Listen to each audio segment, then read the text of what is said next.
think your belief and your confidence in what you can do is everything. Like, you are in charge of yourself. Austin Heinz, a BJJ gold medalist and blue belt holder at the young age of 16. And you start fighting at 4. Right. I think my first competition was when I was 5. I don't really have fear, and like I know like sometimes things will get hard, sometimes it stacks on. Like this happened like last month. I just had a lot of stuff going on. I was real stressed out, and then I remembered that God will never put too much on your plate that you can't handle. And I always try and make that challenge even harder. I just keep piling stuff up. And you know, sometimes you gotta tune it back, you know? Yeah. I hurt my arm today, but I'm not gonna stop. I'm just gonna work through it. These guys who work at the front desk, these are my best friends, okay? I love these guys. One of them, though, I almost killed, okay? Because the water in the boat was high enough to where the water moccasin was able to just swim in. I hate this. It swam so close to me. Mark Zuckerberg, if you're watching this, I've got big beef with you. Big beef. The smallest female fighter in the UFC, not even a ranked contender, could 100% beat up a 300-pound bodybuilder. And I will stand on that, and I will find a way to make that happen if anyone disagrees. These kids, like, not even full-grown adults, like, we haven't even gone through life fully, haven't experienced everything, or, you know, committing suicide. They think that they're by themselves. And, you know, like, I've felt like I was by myself before, but I'm not, and no one is. Like, we always have somebody, just a good friend who's, like, there for you, I feel like is enough to change your whole life. I think that this will change soon, because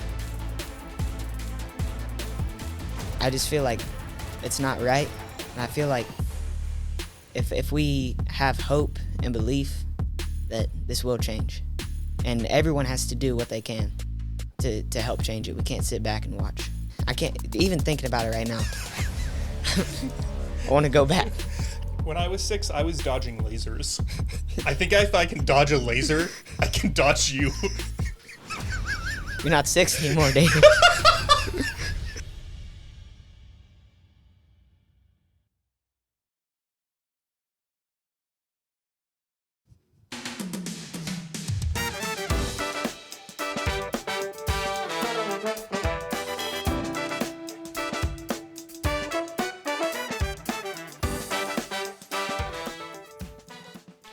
All right, everyone. Happy Saturday, and welcome to another episode of David's Saturday Night Sit Back. Tonight, sitting back with me, I got Austin Heinz, a.k.a. Baby Goat, who is an active member of the MMA culture with 10th Planet here in Austin, Texas, and is already a BJJ gold medalist and blue belt holder at the young age of 16. He started training 14 years ago with roots that lie in Tyler, Texas, but since then, he spent some time in San Antonio, Houston, and finally landed here in Austin. At only 16 years old, Austin already has many wins under his belt and has been able to meet some fighters a bit further along in their own journeys, such as Mark Coleman, Ed Herman, and Francis Ngannou, the UFC heavyweight champion of the world. Austin has been challenged by both heavier and older men than him, and consistently through his official and unofficial matches, as well as various challenges, has continued to come up on top, earning him the nickname Baby Goat, and now he has his eyes set on becoming the youngest UFC champion in history. Today, Austin and I are going to discuss his journey to being the man he is today, the relationship dynamics in his own family, how to navigate the people in your life as they show up to either support you or unfortunately disappoint or fail you, how religion plays a part in his story, the rise of martial arts, the uprising of Gen Z, and ultimately through his story, we're looking to add some fuel to your internal fire today. So Austin, thank you for being here, and welcome to your episode on David's Saturday Night Sit Back. Very happy to be here. Super happy to sit back on a nice Saturday like this. Yeah, dude, it's I wouldn't say beautiful out today, but it could be hotter. It's not hot. No, I like that. It's not too bad. No. What are you happy about? I'm happy, you know, I've come a long way. I've been there and I've done it, and I just think I'm in a really good spot right now. I have a great team around me, a great support team, great training, and I'm just really happy to be here and getting these great opportunities. If you had to paint the picture of who you hope tunes into this episode? And I'm not asking a specific person like your coach or your parents, but like in general, is there a group of people that, knowing what we're going to talk about today, you think it would be awesome if they happen to hit play on this one? I definitely think just everyone I know, like my team, like my friends, like a lot of people don't know where I came from and like what I've done to get here. So hopefully, you know, I can dive into my story and my journey to get to this point so far where I can get to later in life. And hopefully a lot of people hear that and can just understand a little better. Heck yeah. Before we dive into your story, I have some sort of, I don't want to call them icebreaker questions, but for lack of a better term, icebreaker questions. Okay. I'm going to ask them to you. Sorry, it's my first time podcasting. Forgot to silence my own phone. So I'll tell you why I'm asking these specific questions, and some of them just through your intro we already know the answer to, but I want to ask them anyways just to sort of go through all of them. So question number 1 is, do you have an immigrant mentality? And this is people who have moved from their hometown or that have even moved from your home country. I would say wherever I go, I try to make that my home. So I definitely, you know, miss where I came from, and I still go back to visit Tyler and Lindale and visit my family, but wherever I am, I like to make that my home base and make the people around me like my family. Have you feel like you've been able to do that since you've been in Austin? Absolutely. I feel like just the people who train in my gym, the people that I've met even outside of the gym, like everybody's real welcoming of me, and I try and be a cool guy, be a nice guy, and I think that my team in Austin right now, like that's kind of like my family, you know. Heck yeah. Do you ever feel like people can never or rarely guess your opinions?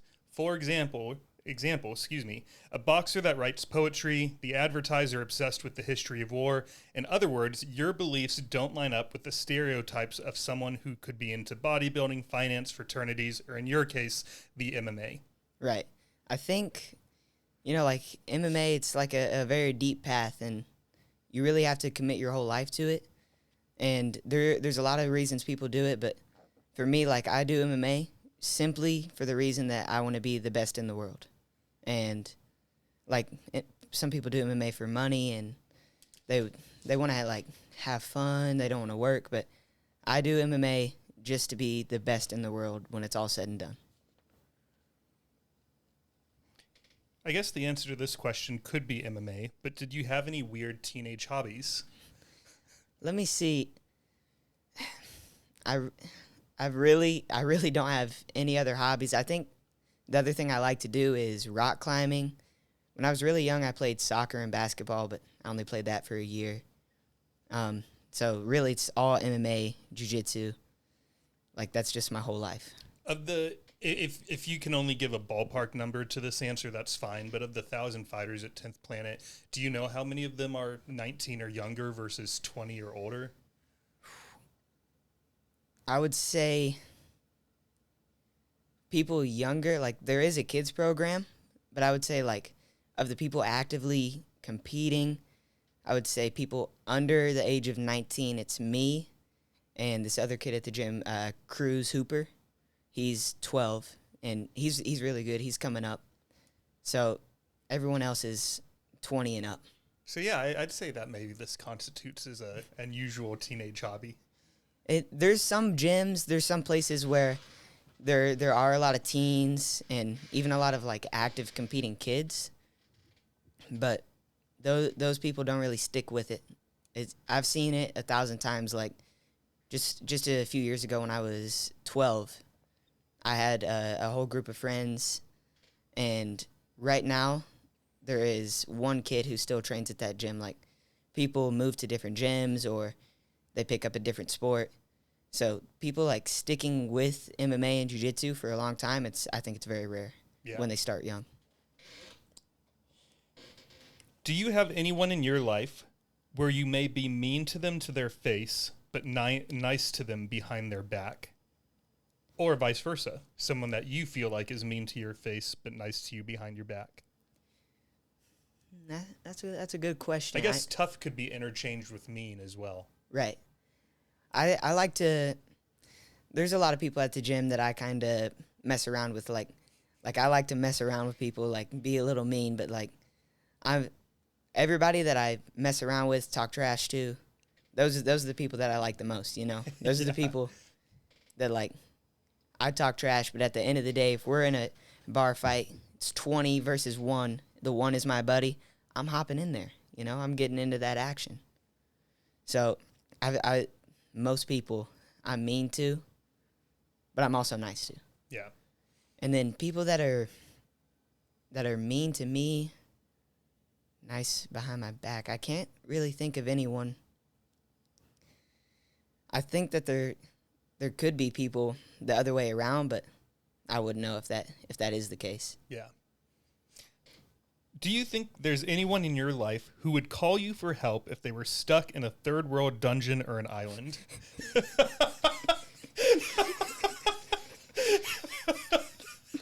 Who would call you? That's a good one. I like that one. Let me think. I would think probably my mom would call me if she was just say if we're on Epstein's island, if we're gonna put an island out there, I would find that island and I would get there, and I'd go get her. Other people, I don't know. No, that's a good question. I have to think about that. I might call you. You have 1,000 fighters you could bring with you to help get me. No, I'm definitely bringing a squad. I mean, we're talking, they probably, if we're in a dungeon, these guys have weapons. So I got to bring my whole team. Right. You know, I gotta be prepared for that. Do you feel you can change the energy in a room when you enter it? Or do you have someone in your life that has this effect? I definitely try and bring the energy to the room. So, like, sometimes when I'm going to work out, like, I always try and just, like, have fun, mess around with my guys, and just make that workout fun. Same with training sessions. So I always try and just make everything, like fun, but still serious, because we got to get our work in. It's very important we're getting our work, but if you're not having fun while you're working, you're not going to last, I don't think. Yeah. So if there's anything I can do, and I'm sure I'm not the only one that does it on the team, but I try and make it a good time. Yeah. So before, like, a guest shows up, for example, there's a couple things I like to have going. I like to have music on in the background. I like to have all the lights on. I'd like to have all the windows open. I just like the place to feel like it has a bright but also peaceful energy, and like we're ready to go. When you're doing your kids' classes specifically, is there anything you do to either like welcome them to the gym, anything you do as a group before you get to practice for the day, or do you just do anything to sort of facilitate like some sort of introduction of sorts? I definitely like to do a nice little introduction. Like the kids, like, they just went to school all day. Their minds are going all crazy. So I like to bring everybody in and, just talk to them for a minute, talk about their plans, what they did today, and then get into warm-ups. And it's very important with the kids that you're just like, you're active with them. You're coaching them through what to do, how to think, because they'll go off topic real fast. So I just like to be active with the kids. If you're less active than them, they're gonna run all over you. It's gonna be their class. Yeah. And eventually, you can have fun with them. I like to have fun with them, but sometimes you got to bring the authority in. You got to put them in push-up position. And you got to hand out push-ups. It's just part of the game. Yeah. But I definitely think that their minds are all over the place, and not in a bad way. But it's just, they have a lot going on, and they don't really know how to handle that yet. I mean, we have kids from 4 years old to 12 years old. And the younger ones, I'd say probably the 7 to 8 year old range. They're the craziest. So I like to bring them in, welcome him. Yeah.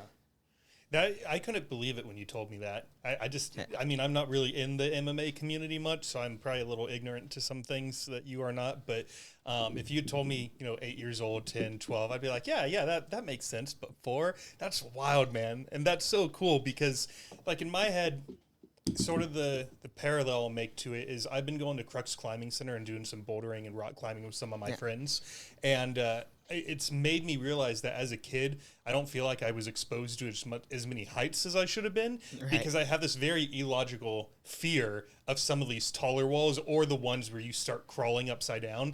And I get super anxious when I'm up there. And then I see these families that are in there, and they're bringing kids in that are 3, 4, 5 years old, and they're just shimming up these walls with no problem. Like, dude, this kid is potentially going to have like a significantly less fear of this thing that I never had, because I'm just getting exposed to it in my 30s, whereas they're like 3 years old. So to them, being up high on the side of a wall is just second nature. Yeah. I definitely think, like, I started when I was 4 years old, and to me, like, jiu-jitsu and striking, it's almost just like another language to me. I really understand, like, how my body works, and, like, you see the adults come in and, like, they're trying to move, and it just doesn't make sense to them. But I think when you start that young, like, it really helps your development in anything you do. Yeah, totally. Next one is, do you have courage of your convictions? In other words, if someone watching is not familiar with that phrase, do you have the confidence to do what you think is right, even when those observing may not agree or approve? I like that question. That's a good question. I think your belief and your confidence in what you can do is everything. Like, you are in charge of yourself, and that's always how I live my life. Like, I see my goals, and I convince myself to do them, and some people think I'm crazy. I've had people say I'm crazy, like, there's no way that's possible, but I just work every day, and I give myself the confidence to believe in this. Like, I put in this work, I have a hard training session, and that gives me the confidence to believe that I can get these things done. Have you ever heard of the term high agency versus low agency? Uh-uh. So these are a series of questions that sort of, if you're saying yes to a lot of them, it indicates that maybe you're more high agency. And if you're saying no to a lot of them, it indicates maybe you're a little bit lower agency. High agency people are people where they say, I happen to life and I have the ability to enact change. Low agency people tend to be more in the camp of life happens to me. Right. So now that you hear those two definitions, do you think you would consider someone that happens to life, someone where life happens to you, or somewhere in the middle? I would say that I happen to life. Like, I believe that, like, I have a blank book, and I write what I'm going to do in there. I write my story, and I'm going to get that done, and I'm going to do whatever it takes to get that done. Heck yeah. Let's jump into your story, man. So you were born in Tyler, Texas. Yes, sir. You're 16 years old right now, so that would have been 2008. Yes. What do you...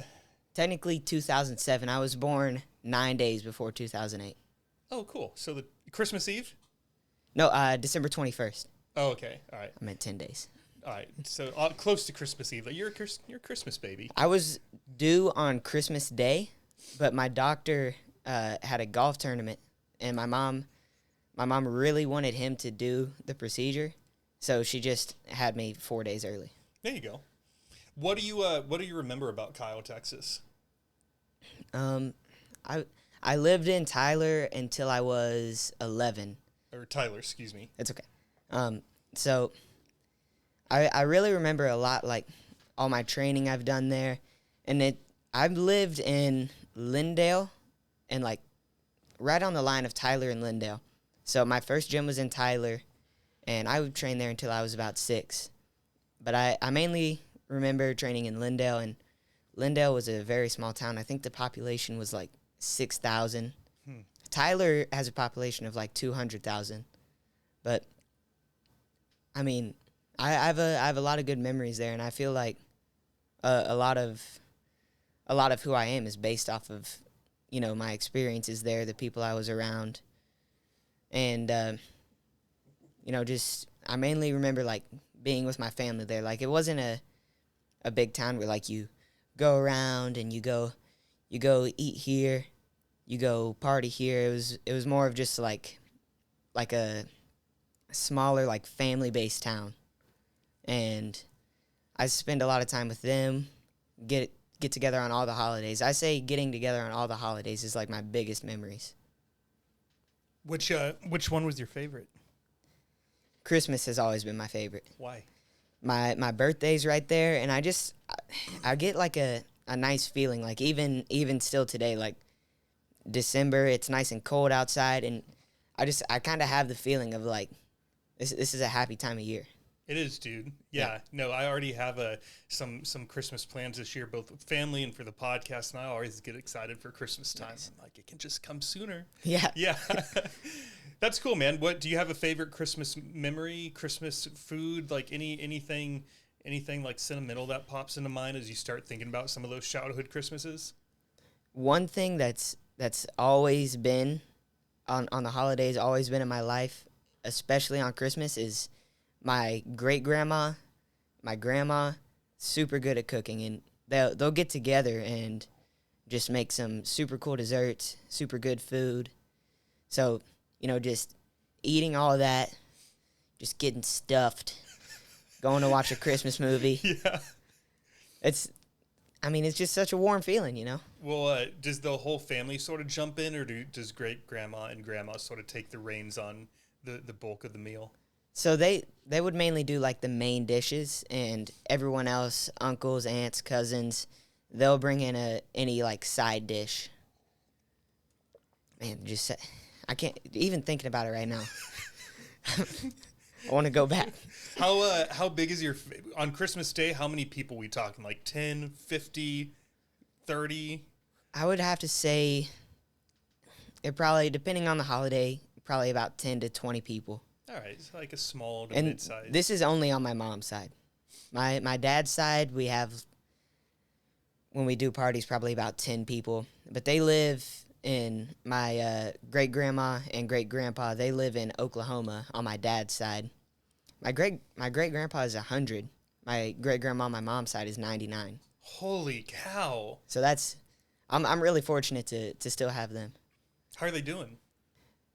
They're in great health, My great-grandma, she, on my mom's side, like, she's still kicking. She'll go in the kitchen and try and cook lunch. My grandpa, her son, still for like the past 40 years goes over there every day at lunchtime, and she cooks him lunch. Every day. It's crazy.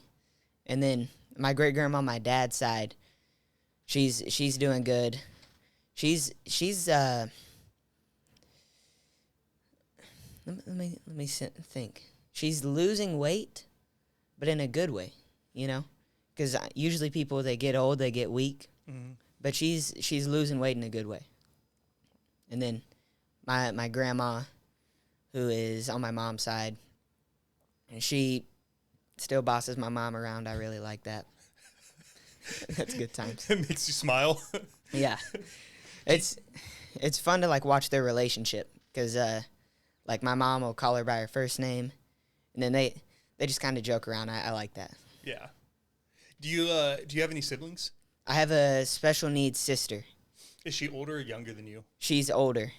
Can I talk about this real quick? You can talk about anything you want. Cool. So my sister has Crewman-Shaw disease. It's a very rare disease.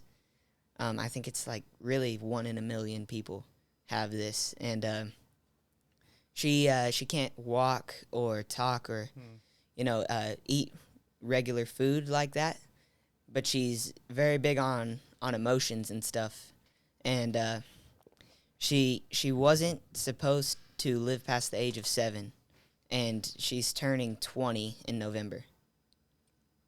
So it's really cool. Crewman-Shaw disease. Yes, I believe.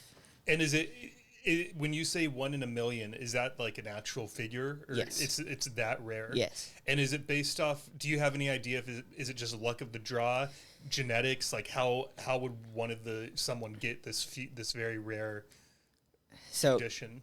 Don't quote me on this, but your 16th X chromosome and your 21st Y chromosome are switched and mixed. So just kind of like people with Down syndrome, they're missing a chromosome. Mm-hmm. For this, you just have some chromosomes switched, which gives you that, and that's why it's so rare. And so she can't speak No, at all.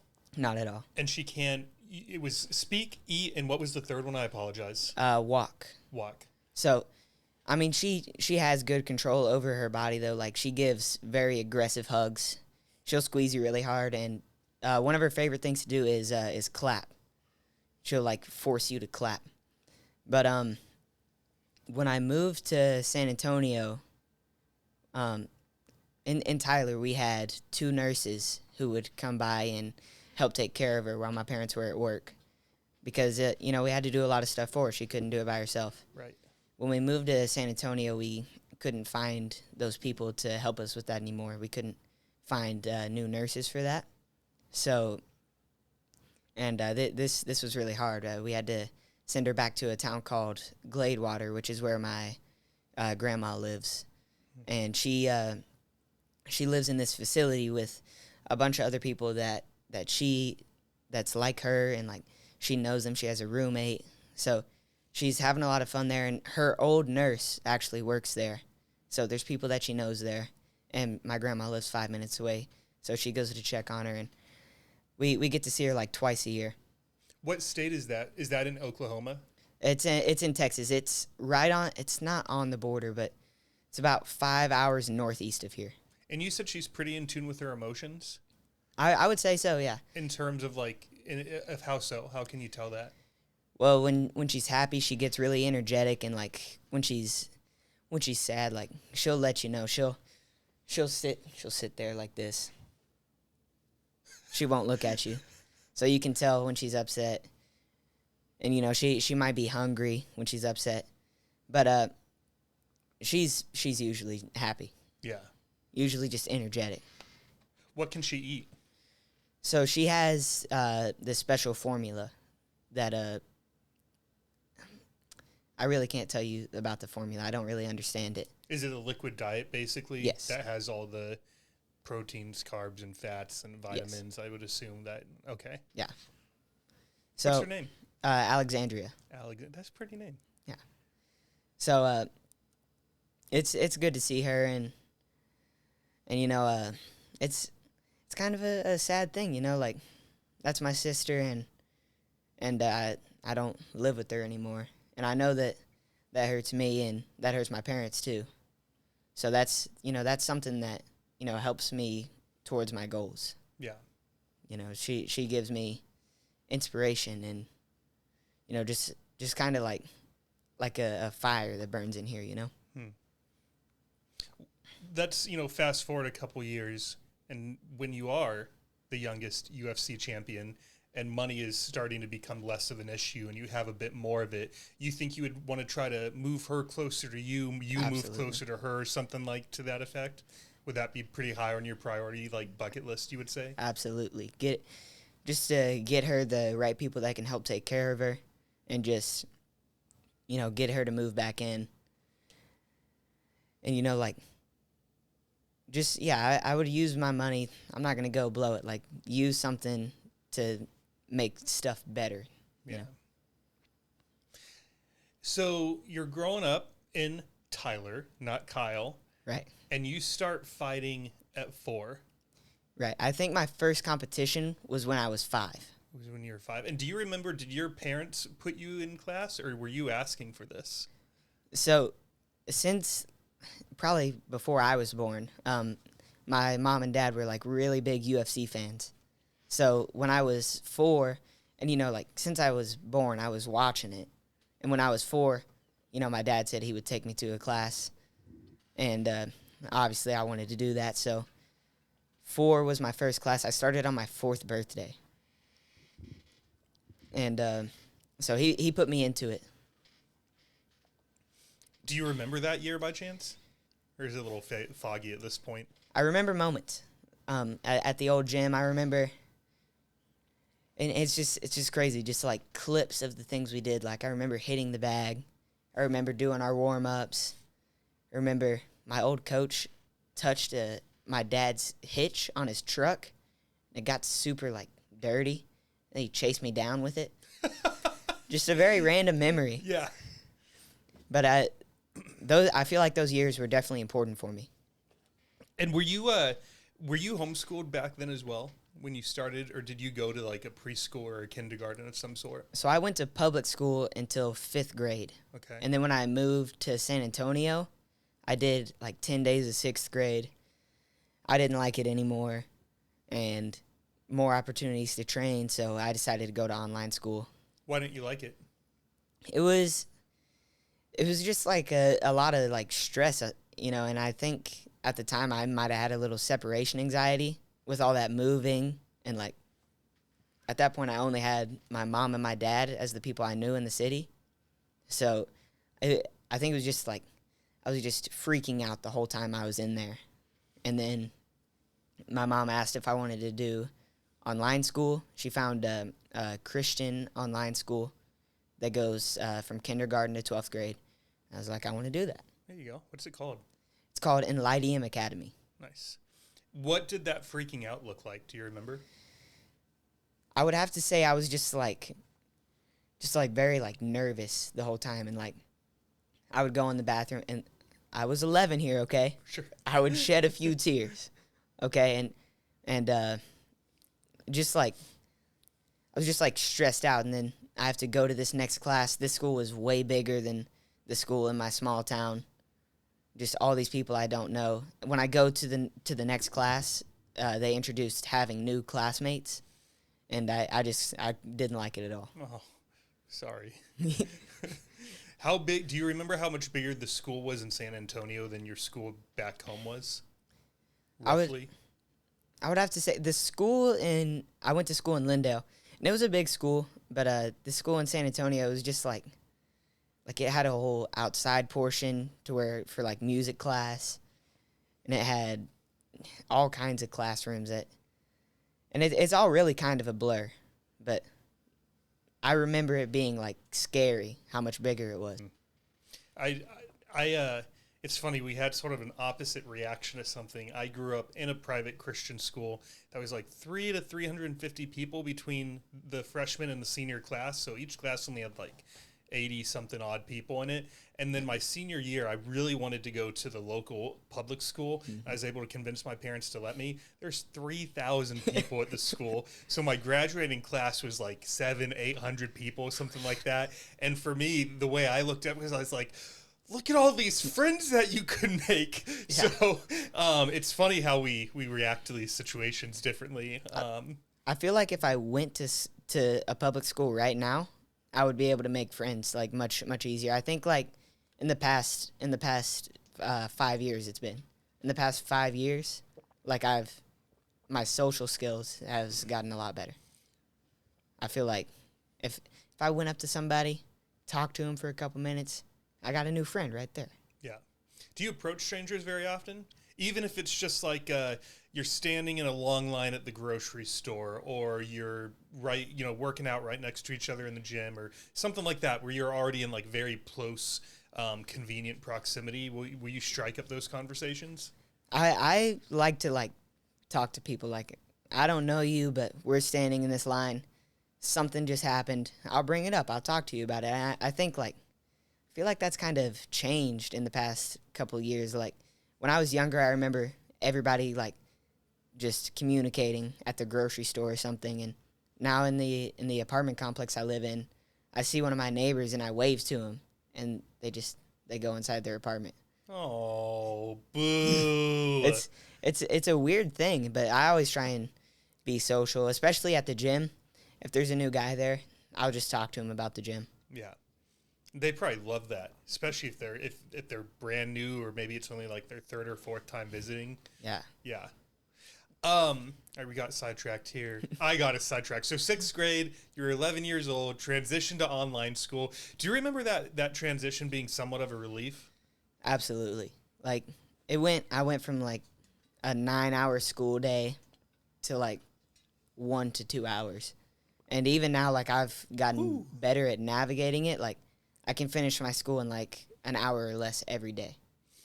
And that's a huge relief, because like I go to the gym early in the morning, and then I train until like 8 or 9 p.m. And then I go home and I do my school at night. And just being able to get on there and just get it done is very helpful. What's the let's tackle the easy one first. So what's the school consist of? What do you do in that hour? So they mainly just give like lessons, quizzes, tests too, and sometimes projects. And the lessons, like, you just read some paragraphs. Just read what you need for the lesson. Then you go and answer some questions. If you don't know the answer to the question, just go back to the lesson. And then the quizzes are similar questions. Sometimes they'll make them harder, especially in math. Math is so annoying. Even in the lessons, they're giving you equations. I don't know how to answer this. You didn't tell me. You didn't explain it, so now I got to figure it out. But it's just lessons, quizzes. You just go answer your questions, and then essays too. You and me got something very in common, that we both find math to be incredibly annoying. I hated math in school. I just don't get it. I don't know why we're doing all this. Yeah, dude, even being, 20 years removed from high school now, I can tell you that my math that I use is pretty basic. Most of the time, do it on a calculator. Uh-huh. Yeah, it's interesting. So what's your take on someone who's in the middle of online school? Like, do you feel like the online version specifically is adding much benefit to your life, or what are your thoughts on that?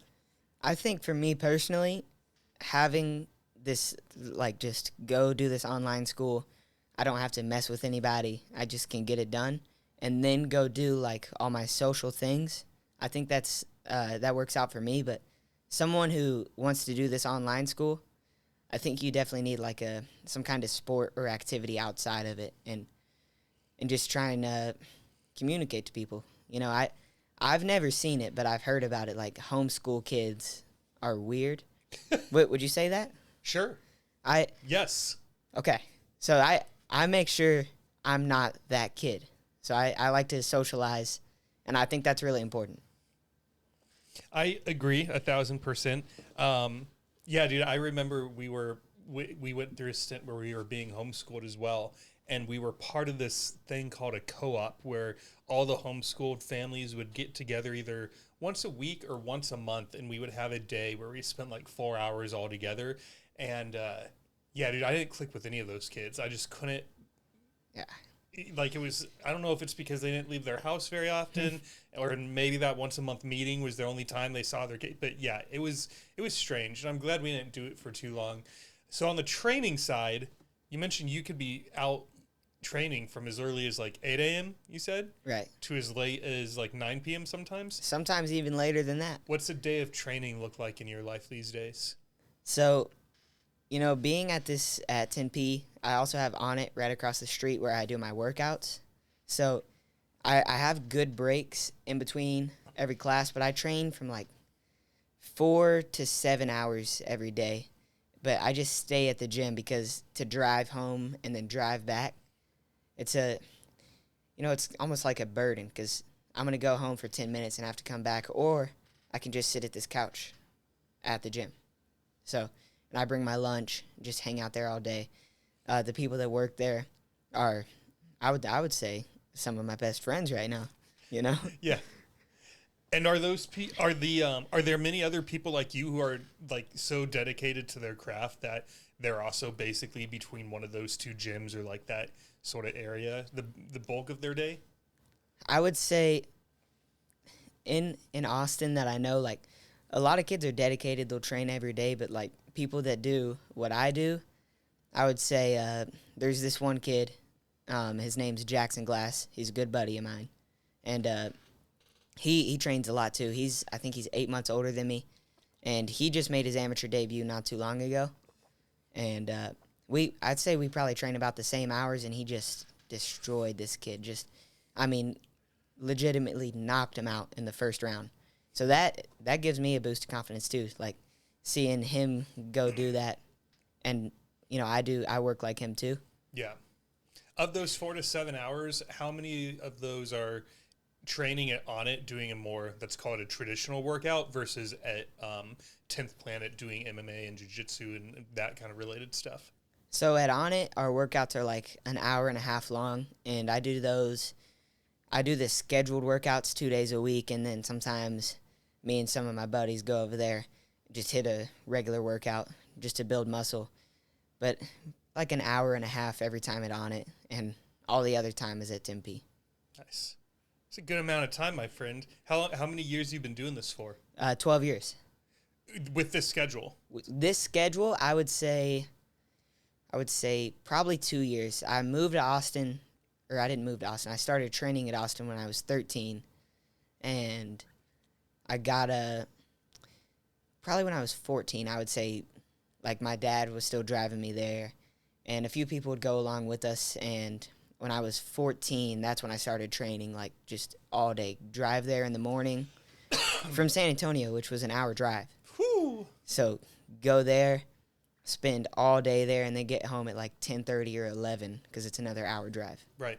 And were you making that drive just because the quality of training at 10th Planet was what you needed and you were looking for? Right. And in San Antonio, I had 10th Planet San Antonio, which is a great jiu-jitsu gym, and I have a lot of great friends there.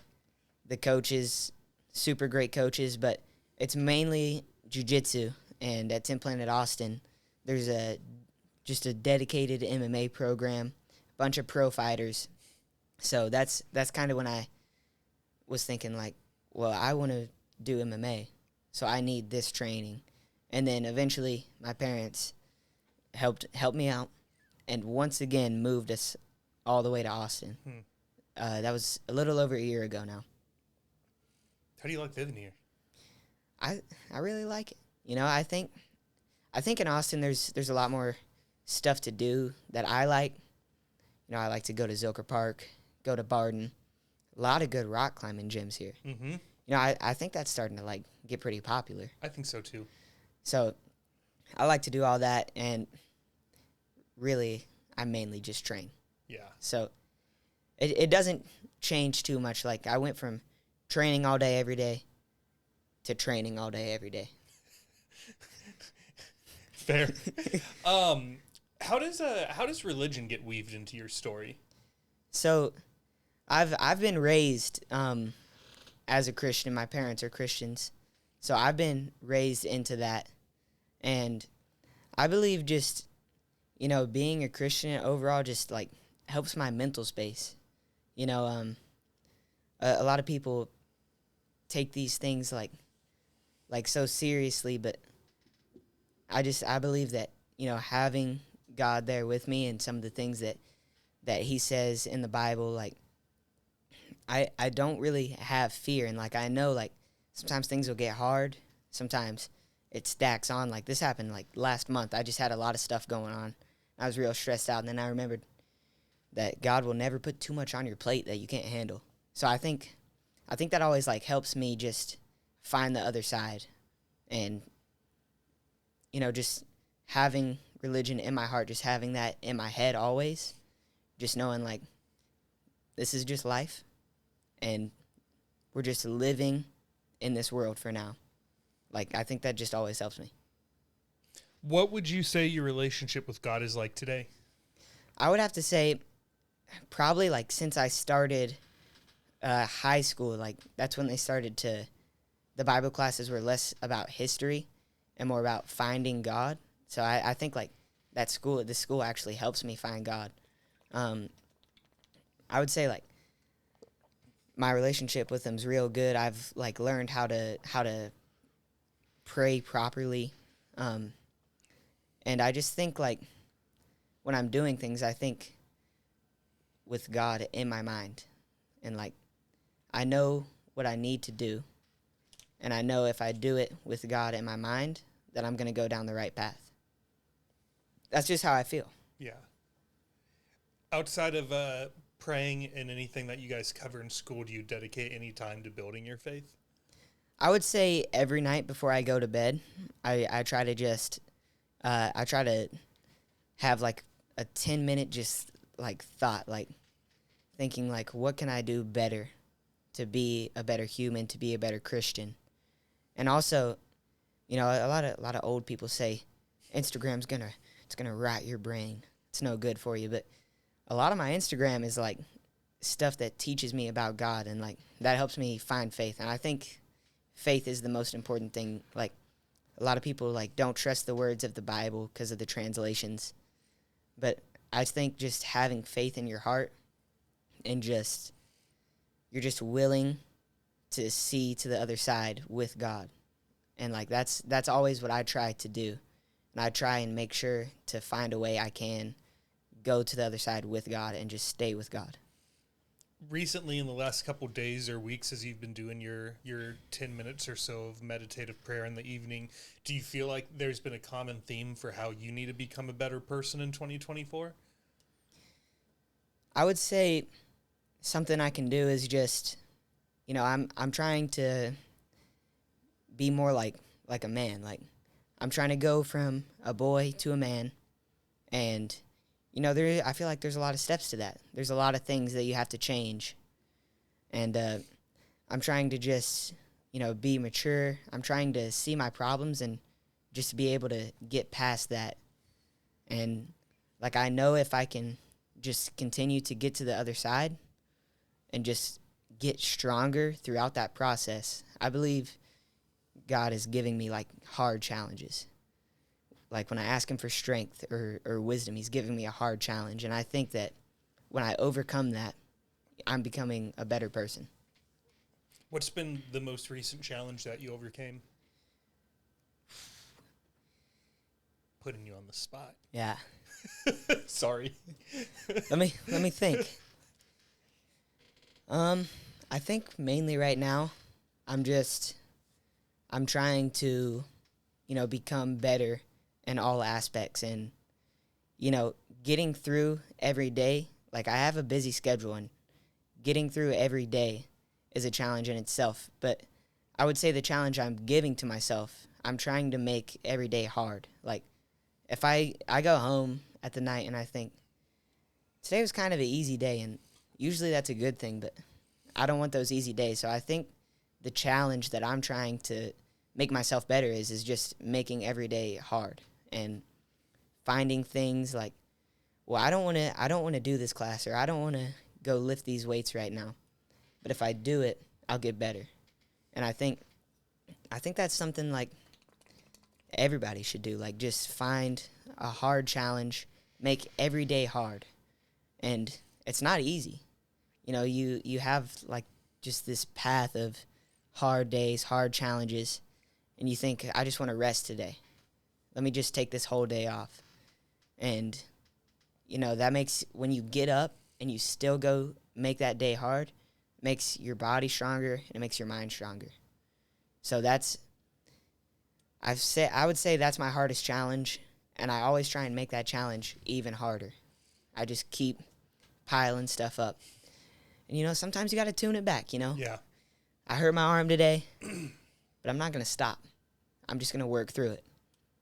And a lot of people at the gym have that mindset too. Like, one of my friends came in, and he just tore everything in his ACL, just tore it all. And he's still coming into the gym. He's helping out. He's watching the classes. And, like, I feel like that's how I am. Like, let's just say, I don't want this to happen. Okay, I'm just going to start with that. Sure. Knock on wood. Let's say I dislocated my shoulder really bad. I'm still going to be in the gym, and I'm going to do everything I can to help heal that, and I'm going to get back in there as soon as possible. So I think my hardest challenge is just making every day harder. And sometimes, you're trying to make these days hard, and then something you can't control comes in. That's when you really start to get challenged mentally and spiritually too. So I think just working through that makes me stronger, makes me better. Yeah. Yeah. Have you ever heard of a book called The Daily Stoic? I have not. It's basically it's a lot of poetry and journal entries from people like Marcus Aurelius and Socrates and there's another name I want to mention and I'm forgetting at the moment, Seneca. And so they'll take like a portion of their journal and put it into the daily devotion or meditation, whatever you want to call it, the daily reading, and then the author will elaborate on that journal entry a bit. And just this morning's was about how when curveballs come your way, it's good to just get back to march into that beat as quickly as you can, because they're always going to come. We have no way of predicting what's going to happen tomorrow, even later today. And so as these curveballs are coming, if you're constantly letting them knock you down, it's going to get harder and harder to get back to the beat of your own drum. But if you can just get back as quickly as you can, it's going to be easier, hopefully, as they continue to come your way.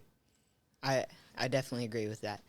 Like you get this weight put on your shoulders. Sometimes it gets real heavy. It'll break you down, But I think it's catching flies down there.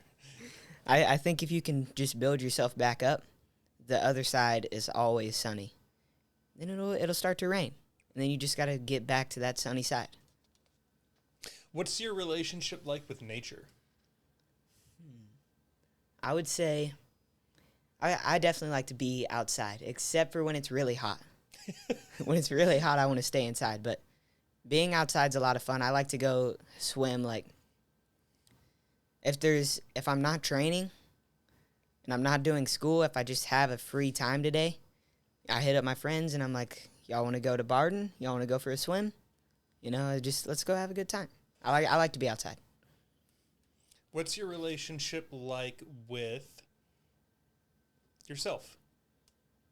I would say I have a good understanding of who I am because, like with MMA, a lot of it is the mental side.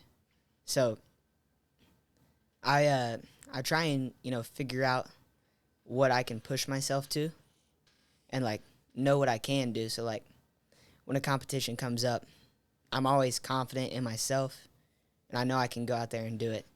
And I would have to say that's a good relationship. What's your relationship like with social media? That's something I'm working on. So I just work on Instagram right now, and I'm trying to build my followers up because, your social media is a big part of fighting. Like, that builds opportunities for you. So I'm working on my Instagram, and there's a lot of girls at the gym who are really good at it. Mary Barron is one, and she has like 150,000 followers on Insta, and she helps me out. She tells me, like, don't be scared to post it, just post it. So that's mainly what I'm working on, just posting more, trying to put some fun content out there. Heck yeah. Build my following up. There was one post that I enjoyed, isn't the right word, but the post where it was March 11th, 2023, and you had a moment that you thought you may have killed someone on accident. Okay, so as I said earlier, these guys who work at the front desk, these are my best friends, okay? I love these guys. One of them, though, I almost killed, okay? So you're referring to the time I choked my buddy out? Mm-hmm, mm-hmm. Okay, so when you're training, you're supposed to tap, and sometimes these chokes sneak up on you, and you will go to sleep. And I had never done that before. At the time, I think I was training 11 years. In 11 years, I had never put anyone to sleep. That was the first time, and that was terrifying. I was choking him, and I heard somebody say, let go, and he was just completely limp, and just then I'm going to go into details. He doesn't mind. Sure. Then he started to have a little seizure. Oh, no. Yeah. I didn't quite catch that when I was watching it. Yeah, that's something that will happen. Just when your brain shuts off, you don't have blood there anymore. When the blood starts to go back, your brain's resetting. So sometimes your brain will make your body just kind of freak out for a second. Since then, I've put 2 other people to sleep, and it hasn't been as scary. It's mainly just annoying because I'm putting my friends to sleep. If it was at a competition and I did it, I was like, okay, that's cool. But that hasn't happened. They always tap. It's only my friends. And now it's just kind of annoying but funny. Because they know to tap. But when they go to sleep, that's always funny. I'm glad it's funny now, not traumatizing. Yeah. Because you really jump back in that video. Yes. You jump back pretty far. And then after a few other people check on him and he comes back to, I like the very end of the video where you went and gave him a big hug. Yes. Like, my brother. I didn't want to do that. And something really funny about this story is my mom was watching. And before, this is called 10 round. It's now 20 round, but we just do 10 rounds of jiu-jitsu. Now we do 20. But I was saying this year, before 2024, I wanna put somebody to sleep with a choke.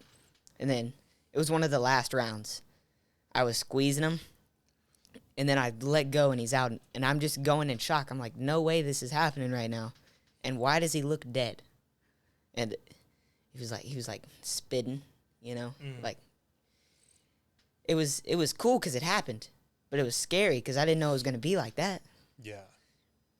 You see it on the TV, you see it on UFC, and like see these guys go to sleep, and you think that's nothing, but when it's somebody like especially like knowing these fighters, and like sometimes like it was not too long ago I was there. One of my friends choked this guy out in his fight, and just like seeing him just go limp right there, like. When you see it in person, it's different. Yeah. Would you say that was one of your scariest moments so far, or do you have a different one?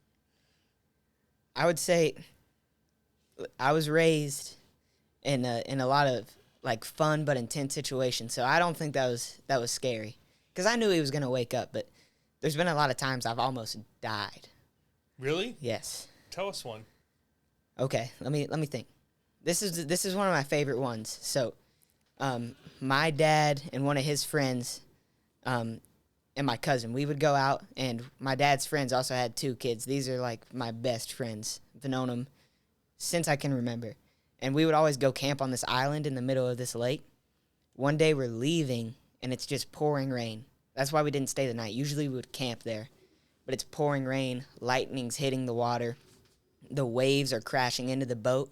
The boat's just flooding. And I'm not even in my dad's boat. I got in the wrong boat because I was hesitating, or I was freaking out. I was like, I don't want to go in the water with all this lightning. And then a gosh darn water moccasin just swims in the boat because the water in the boat was high enough to where the water moccasin was able to just swim in. I hate this story. It swam so close to me. This is one of like 50 encounters I've had with snakes. And luckily, my dad's friend who was paddling the boat was able to flick it out before it got me. But, I mean, right then, I thought I was going to die. Just all this water crashing in, this heavy storm. A still lake has these massive waves, and a water moccasin is 2 feet away from me. I would say, like, that was, like, one of the few moments I've had true panic. How long is a moccasin, or how long was this one? It was a big one, probably 4 feet. Are they thick? They're not too thick. They're not like anaconda thick. Right. Are they fast? They're fast. They swim really good.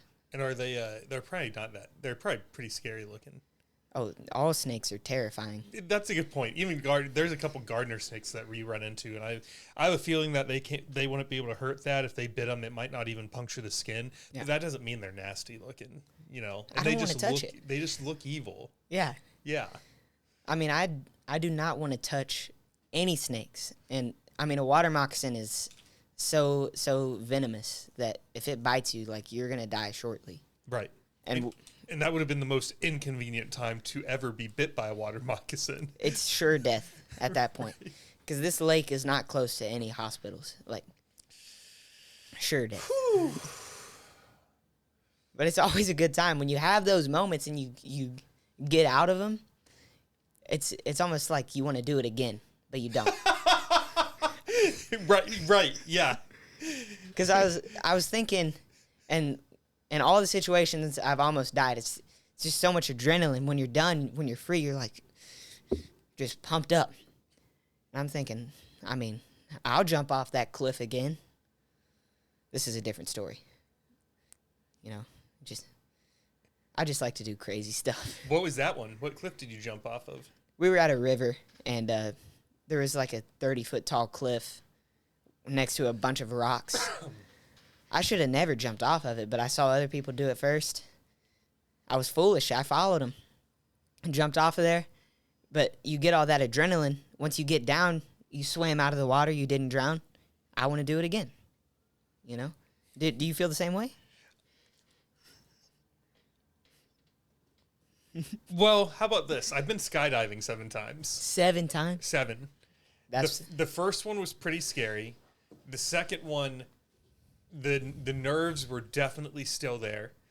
3, 4, 5, and 6, I felt pretty good. Number 7, my anxiety went like this. And I think it was almost like this thought was going through my head of, am I pushing my luck? Oh, yeah. You know, should I not be going a 7th time? Like, I'm getting close to double digits here. Like, is this stupid?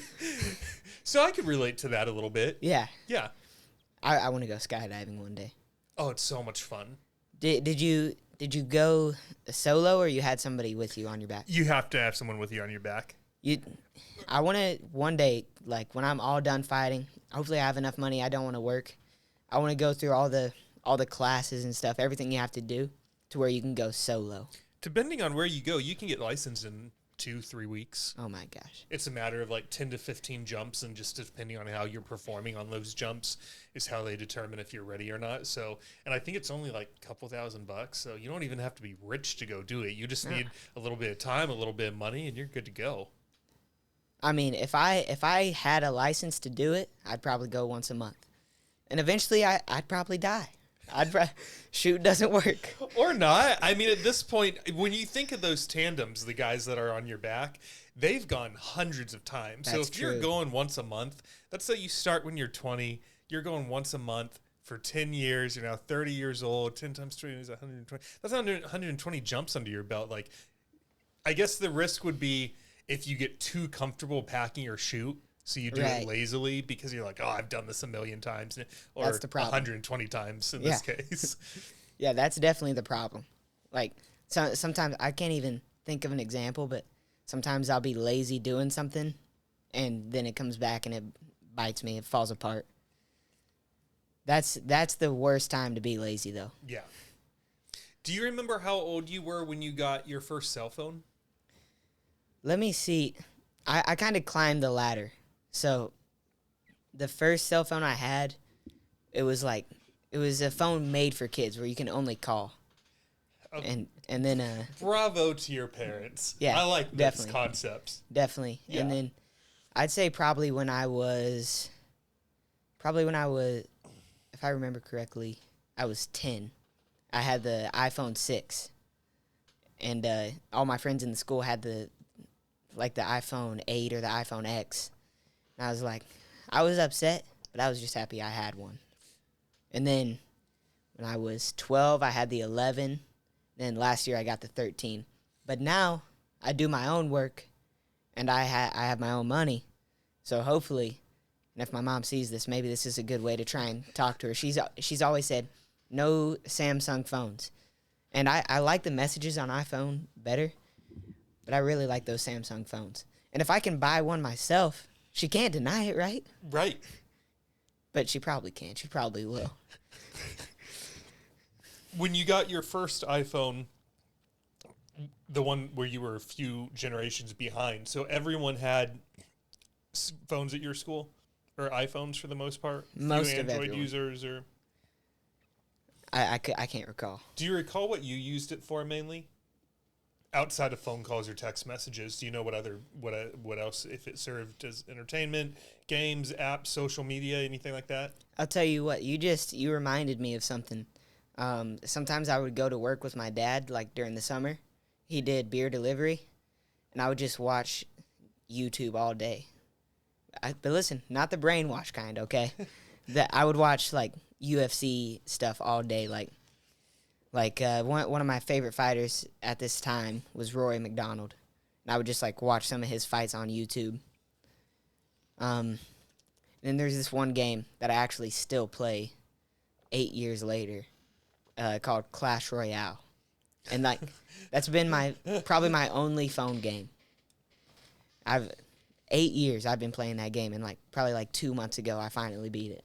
That's me with Clash of Clans. Well, there we go. I've had it for probably 8, 10, I don't even know how many years, and every time I think I'm close to having everything upgraded, they come out with a new version of the game. I'm like, stop it! Yes. I need an excuse to delete this thing. Yes. But these days, it's mostly just like when I'm on the toilet or something, I'm like, all right, I got 5 minutes. Let's do this thing real quick. I would say I probably play in between classes. When you're on that couch. Yep. Yeah. So I did notice when I was looking at your social media that your Instagram, its pictures only went back to 2022. Right. So are you relatively new to having any kind of social media? Or I know you also, though, mentioned an account that was taken down. Right. So I got my first Instagram account. My dad ran it for me when I was 6 was when the first post was. And I probably had 200 posts on this account from when I was 6 to 14.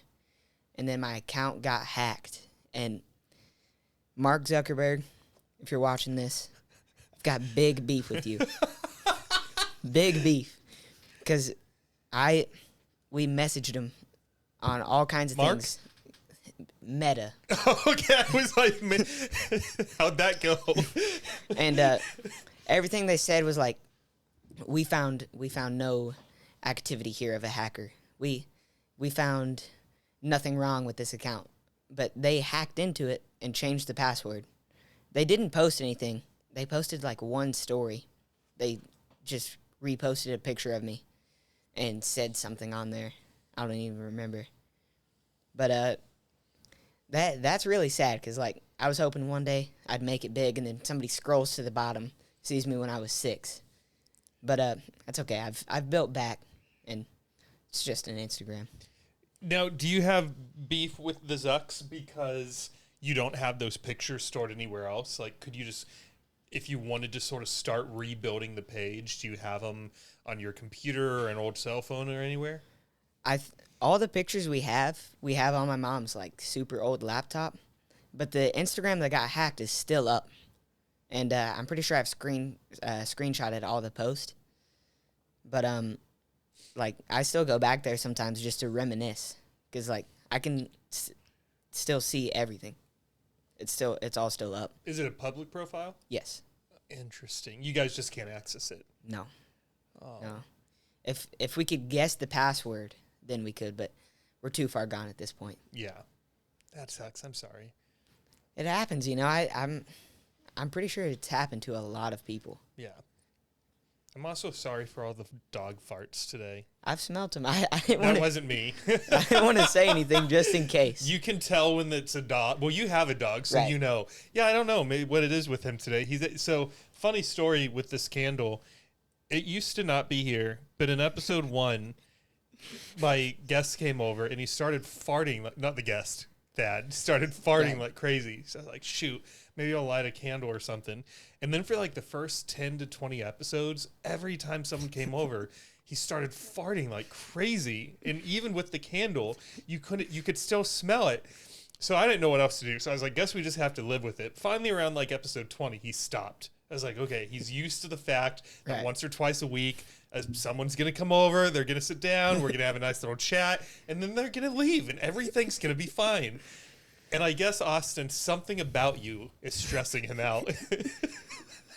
Maybe he just smells your dog on you, and he's like, where's my playmate? Why didn't you bring him with you? My dog has a very weird problem. I don't know if it's a problem or not, but he doesn't have butt cheeks. But that's not the problem. Okay, that's not the problem is without butt cheeks, his farts make clapping sounds. It's very loud. What's it sound like? It's a light tone like this. If I had to recreate it, that's how it would sound. And they range from 2 to 5 seconds. It's impressive. 5 seconds? Yes. It's impressive. Could you imagine if you had a podcast and you were trying to focus and he's just sitting in the middle of you two go farting for 5 seconds on end multiple times? It would be impossible. Oh, man. That's a good reason I didn't bring him. Yes, it is. What kind of dog is he? He's a bull terrier. Oh, this sounds cute. Little target dog. What's his name? Champion. Champion. Yep. Not Baby Goat. No. Second. No, he came before Baby Goat. Okay. I feel like next time, like the next dog that we get, I might name him Boat for best of all time. He can't be the GOAT because that's me, but he could be the best of all time. I thought it was going to be like a play on the two words if you sort of smashed them together. If you drop the A-B-Y-G, you do have boat. Oh, Uh-huh. interesting. So, okay. So it's not It's best of all like time. two different play on words. It's best of all time and baby goat combined. You just have to extend it. Yeah. Nice. I like that. Who came up with the design? So there's this one guy we know at the gym. He makes a lot of shirts for the fighters.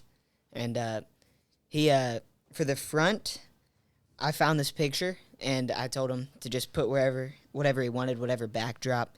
And he put the letters here. And on the back, I have all of my sponsors. Oh, let me see real quick. And he also made an AI image. Turn a little bit. Put your back towards this one. There you go. There we go. That's sick. Is that supposed to be you in the middle? Yes. Nice.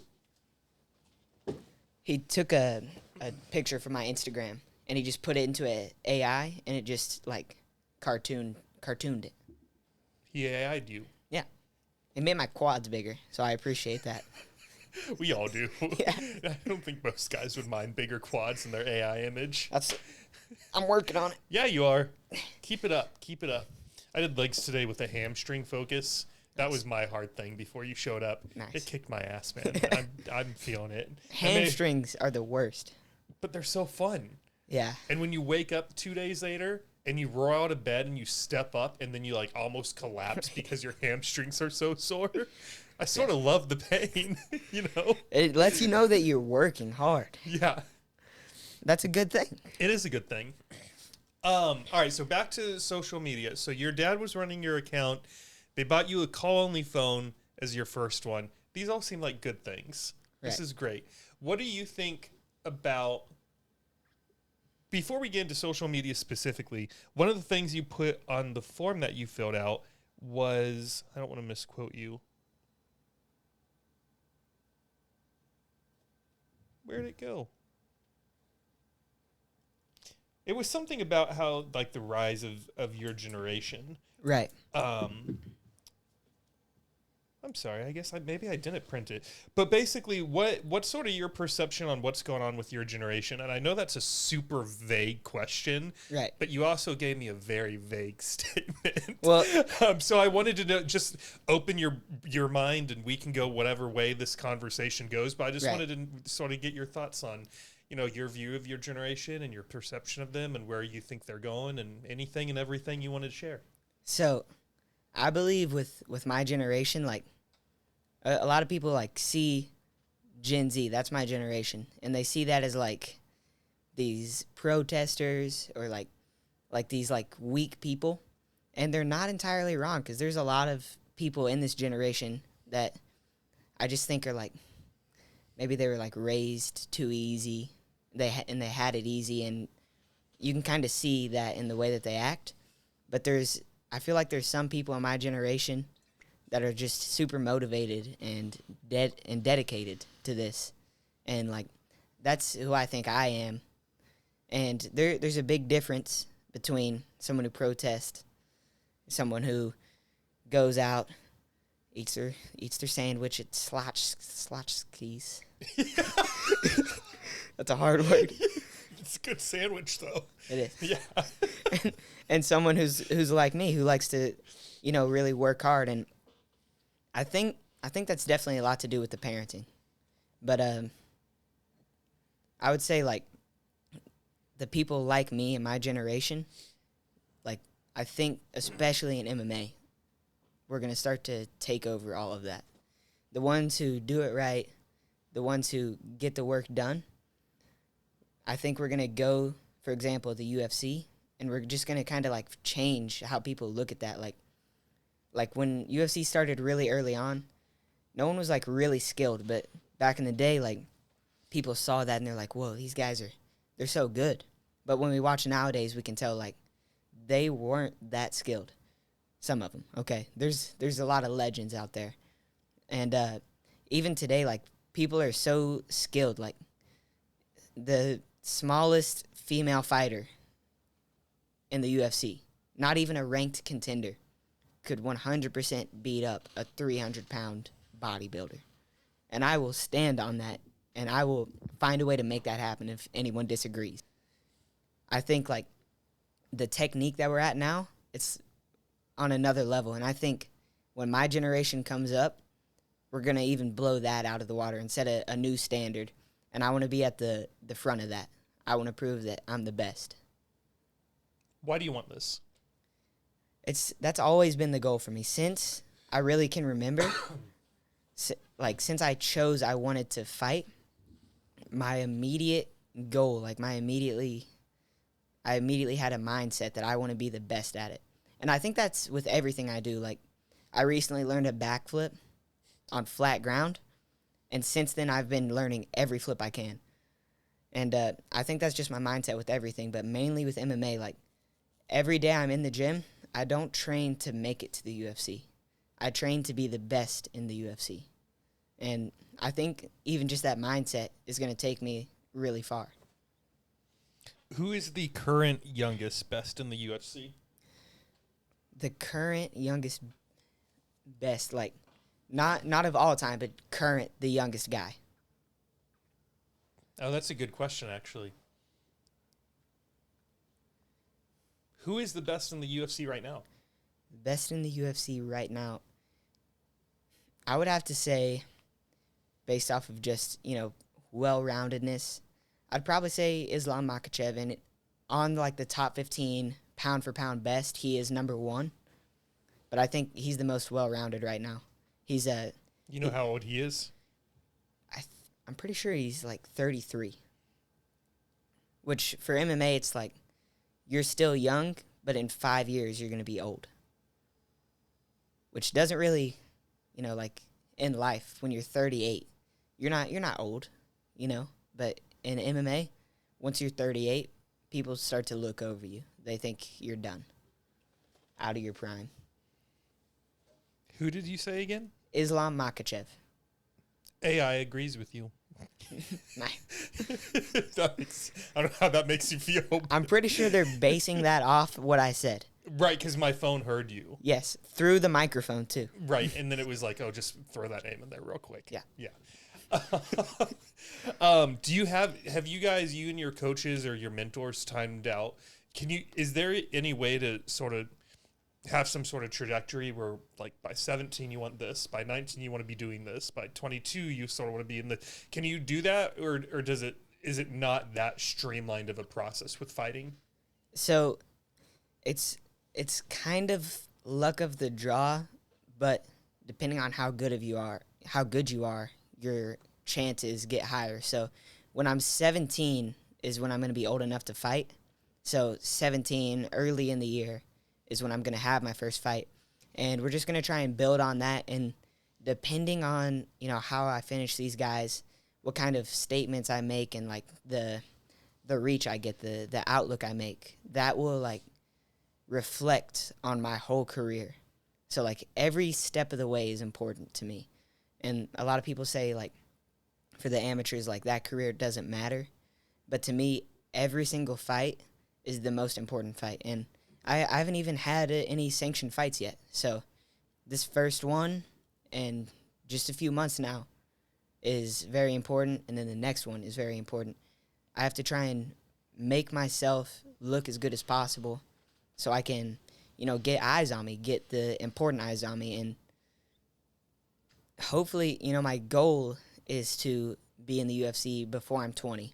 and I have to be UFC champion before I'm 23. And looking at that right now, I am 100% confident in my capability to do that. And obviously, there will be bumps in the road. I don't want it. I don't want that, but there will be. So I have so much time right now to become UFC champion before 23. My ultimate goal is to be UFC champion as soon as possible. You can, I'm pretty sure everywhere you have to be 18 to be a professional fighter. So if I could be in the UFC when I'm 18, like, that's going to be very tough to make happen, but I know if anyone can do it, I can. And I want to make that happen.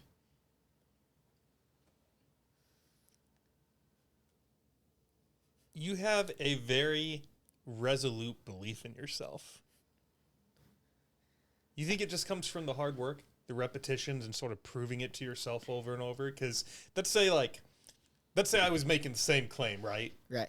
And it's like, well, David, you haven't trained in like 6 months. You know, you've been going to Golds and working out, but like you haven't done any Muay Thai or Jiu-Jitsu or like anything. Like, why would you make this claim?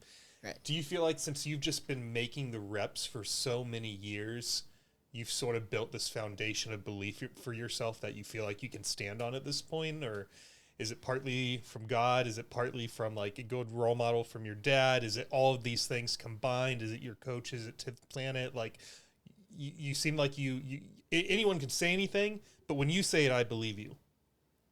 I just wonder where that stems from. Yeah, I've never really thought of like why I have that belief in myself, but when you say that, you know, it makes sense. Like, I can see the reasons. Obviously, the first thing is just how much work I do. Like, I know that with all this work that I've done, all these hours I've put in, I know I'm capable of it. And I see people, like, just like you said, like, some people will say that they're going to be in the UFC in 3 years from now, but they train once a week. And then they'll say, okay, I'm going to get serious next week. Next week never comes. Right. So for me, like, always having that schedule for like the past 3 years is definitely where a lot of that confidence comes from. And then, yeah, I would say from God too, and from just the mindset that I give myself. Like, the way I think about it every day is if anyone can do it, I can. Because there's so many people in this world, and there can only be, you know, one person that can beat that record of 23 years old, youngest UFC champion. Mm-hmm. I'm pretty sure there's 8 billion people now. Somebody's got to do it. And I know if there's anyone out there that can do it, if there's anyone that can make it happen, it's going to be me. And I will do anything to make it happen. What impact would you like that to have on Gen Z when you make that happen? Not even just on Gen Z, but just, I'm pretty sure we're in a new generation now with these younger kids. And hopefully when I do make that happen, and I'll probably give myself some competition, but when I make that happen, I hope to inspire like these younger kids and even inspire their parents to like help them get to that point to like just train every day and like really just make sacrifices and dedicate your life to this. Because no one's gonna make it if they're halfway in. If they've got 1 foot in, you're not gonna make it. You have to really sacrifice everything and just dedicate your whole life to it. And hopefully I can inspire people to make them realize, because I feel like a lot of people don't realize like it is possible. And you know, like I wasn't blessed with just giant muscles and 6 foot frame. Like, I'm gonna make it possible with, you know, just hard work and a mullet. It's staying. I've like, when probably one of my top sponsors, X Marshall, when they first came up to me, they said they live in California. They said, we've been hearing about this mullet everywhere. And that's when I knew I can't get rid of it, because that's my trademark now. Like, baby goat mullet. Does he have a mullet on the shirt? No, he has like chin hair. I almost feel he's got like a mane. If yeah, baby goat. I mean, I've got a mane. What do you like your friends to call you? Whatever they want. What do the guys at the gym call you? Some people call me Baby Goat. People from other gyms specifically, strictly call me Baby Goat. But the guys at the gym who know me better call me Austin. And then, like, to people I don't know, me and my friend did this. We were at this water park. We met these two kids. We kind of, like, stole their identities for times, like, when we don't want people to know us. So he's Tyrone and I'm Cash. So some people call me Cash. Like, I go to Panda Express, I'm Cash. They call my name. If I'm in the mall, they're like, Cash? I'm like, that's me. Oh, so you use this name? Sometimes. Not professionally. Right, but like the examples you just chose. Right. You're waiting for food, you're in line for something. I just like to mix it up. I like to have fun. How does it... The very first time you used the name Cash, what were the circumstances? So we were at this water park, me and my friend Alec, and we met these other two kids named Tyrone and Cash. And I'm just going to say this. Everybody already knows about this. But there was this, like, cliff to jump in, like, 5 feet deep water at the pool, probably 10 feet off the ground. We knew the technique. It was safe. But we were jumping off there. The lifeguards were getting mad. And they said, we're going to go find your parents and tell them you're jumping off this thing. What are your names? And he was Tyrone. I was Cash. And we told him, because this is a camper park where you, like, stay in a camper. And we told them they're campers. I don't even think they went there to see him. I don't even know why we did that. Because, I mean, we told our parents we were jumping off the cliff. I think it's just when you're a kid, you just want to do something crazy. Something like that. That's crazy. Can I get in trouble by the government for this? No, you can't. You can't. I mean, if it makes you that uncomfortable and over the next 4 nights you're, like, not able to sleep, I will just take that story out for you, but I'm pretty sure you're fine. Okay. It's not like you use someone else's identity to hack a school computer and change your grades or something, you just told the lifeguard your fake name. That's my name, I saw him the next day, and I was still Cash to him. And that's what I like, You go to this Panda Express in the mall, and you tell them you're Cash. When you go back, you're always Cash. I don't know why I like that. But I don't know you, so I want you to know that I'm Cash. So it's funny because when me and my dog first started going to Zilker, I was playing around with this idea of creating fake names for both of us, and his was going to be Kevin, and I never came up with mine. Nice. And any time I was at Zilker, we would use these fake names, and I ended up never acting on it. But it did seem like in my head, I was like, wouldn't that be sort of cool to, like, I don't feel like it's lying, but it's just a name, it doesn't matter. Unless they meet me somewhere else, and then yeah, I think it's fun to tell people a name that's not your name. I don't know why, but I enjoy it. I am not David. Who are you? Graham. There you go. You just got to be on the spot. On the spot. I don't want that name. Graham's a real name. I know. It is a real name, but if I'm gonna go with a fake name, it's not gonna be Graham. No offense to all the Grahams out there, but it's gonna be. I would need something. I would want it to be badass. Yeah, that's why I chose Cash with a K. By the way, I know a Cash with a K. Is he cool? I plead the fifth. Does that mean he's not cool? That's not a good answer, is it? I really hope he doesn't listen to this podcast. I don't think he does. Can I take a bathroom break real quick? I'll be right back and have a few more questions for you before we wrap up. That's all You need good. to use the bathroom? I'm okay. Okay, I'll be right back. We're sorry, Cash. We're sorry. So, Oh my God. he's adorable. He is cute. What's his name one more time? Champion. Champion. We call him Champ, and then for some reason we call him Peen too. It was a random name he developed. Peen. Yeah. I think because we called him Champeen for a little, and then just shortened it.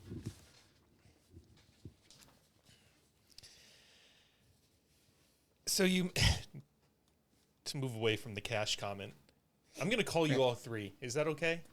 Feel Just free. Based off my mood? Feel free. Okay. When is the fight that you mentioned, your first, not sponsored, syndicated? What was the word you used? Sanctioned. Sanctioned. Thank you. I knew it was an S word. When's that that fight? So we don't have an exact date yet, but I'm hoping for sometime between January and March. January is when I want to fight, but obviously some things can happen. Might be hard to find an opponent.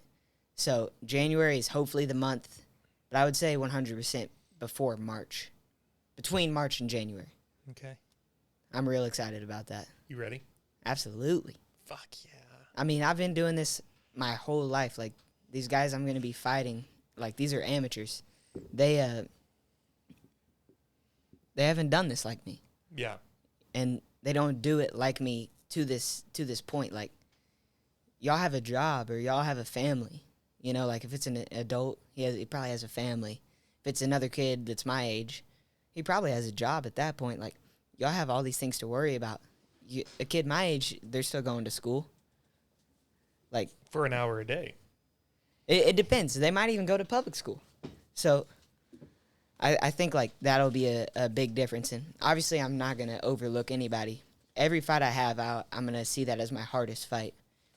And, you know, like, competing for all these years, that's really helped my mindset, like, what to think, what to know, how to come in with, like, what emotions. And so I'm very pumped for that, and I feel like I'm definitely ready. You're ready. Let's Ready. I wanted to circle back to talking about Gen Z or whatever the current generation. For this question, it is going to be around Gen Z. And you had mentioned that you feel like the older generation sort of looks at them as like protesters, or we're all just sitting around eating schlotchkis or whatever Right. the heck that sandwich place is. I wanted to read a few statistics to you, and I'm curious if you've A, heard any of these before, and B, what your gut reaction to them. Okay. In boys between the age of 12 and 17, between the year 2004 and 2020, they have reported an increase in anxiety rates by 161%.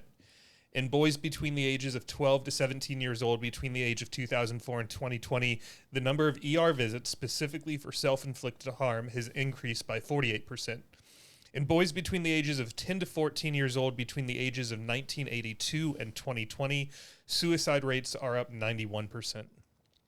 U.S. students between the 8th and 12th grade, between the years of 1992 and 2017, who say they meet up with friends almost every day outside of school, dropped from over 40% in 1992 down to slightly more than 20% in 2017. I've definitely heard some of these before, not the exact numbers, but I feel like that's a problem that I don't really know the answer to. I think one thing is like a lot of stress, and maybe the kids, they don't know how to handle it. I know that I have a great support team around me who help me get through the stress, but some of these kids who go to public school, you know, they go to these schools all day. They have all this stress. Maybe they go home and they're not, you know, getting what they want. They're not like having a good time. They're not hanging out with friends. And I think like without a good support team, like that'll add up and take you to a place that you don't want to be. So I think it's really important. And I know for me, like I've been stressed out. You know, I've had moments where I'm like, I don't know if I can do this, but I know like with the people around me, I know that I can always get through it.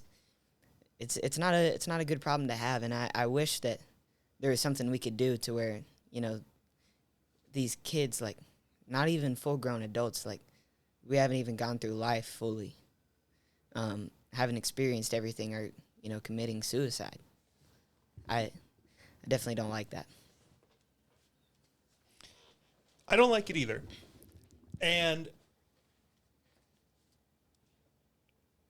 I didn't expect an answer from you. But me and 70 plus adults have sat here and pontificated and imagined what could be the solution. And I have a unique experience today where I get to someone who's in the thick of this with all of their colleagues. And that's why I wanted to read them to you, is to get an idea for, to give you a moment to speak on like what could be a solution. And for you, it sounds like it's community. Right. And getting surrounded by people. I mean, that last one in of it itself, where it's gone down by 50% of people who are seeing their friends outside of school. That's crazy to me, because that's like being the generation before you. That's all we did. Part of it was that we didn't have internet. We didn't have iPhones, and so it sort of was like the default because there wasn't other options. So it was like, what are you gonna do? You're gonna go play laser tag, basketball, hide and seek, doorbell ditch the neighbors, be hoodlums, Yeah. And so we were together after school almost. I think it was probably like 5 days a week with the kids in my neighborhood. I mean, we were tight, man. We saw each other all the time. So I guess part of the reason I wanted to ask too is because, do you feel like you could be setting an example to your generation of alternatives to what we're doing, which is self-harm, suicide, increased anxiety? Do you feel like you could be a leader within your generation in that sense? I feel like if anyone can look up to somebody, like not even just me, but if there's somebody in just every group that's good about communicating this, like I feel like the biggest problem is communication. Like when somebody has these thoughts nowadays, they think that there's nobody to talk to. They think that they're by themselves. And like I've felt like I was by myself before, but I'm not, and no one is. Like we always have somebody. We always have, like, if everybody hates you in this life, God will still love you, which is why I think it's important to find religion, just to know that God's there for you. But even if that's not going to help, like, just finding people to talk to, because a good, like, sit-down conversation with somebody can really just change your whole mind. And, like, if you just, like, let some tears out, I feel like that really helps. So I've never, been brought to that point just because of all the people around me who share wisdom or, just help take care of me. And, most of my friends are grown adults. But I have a few friends who are my age too. And I think, like, I feel like that's something that's really hard to talk about. If you're having those thoughts, I feel like that's something that's really hard to talk about. But if you can talk about that, then that can change a lot, That can change your whole mind. One conversation can change your whole life, I think. So I would just hope that these people that have these thoughts can just go find someone to talk to. And it doesn't have to be a therapist. Like people think like therapy is the solution, but just a good friend who's like there for you, I feel like is enough to change your whole life.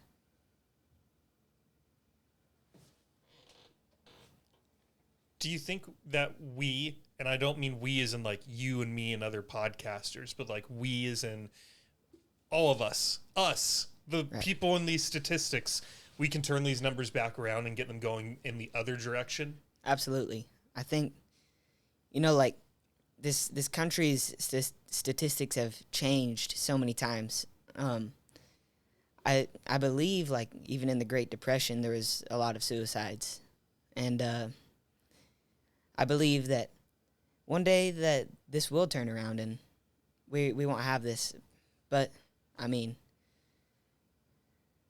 that statistic, it could get worse, but hopefully not. I feel like the people in this world, there's still good people in this world, and there always will be. And I think with those people, we can change those numbers. Yeah. Did this cause you to get a little bit emotional? I would say so. One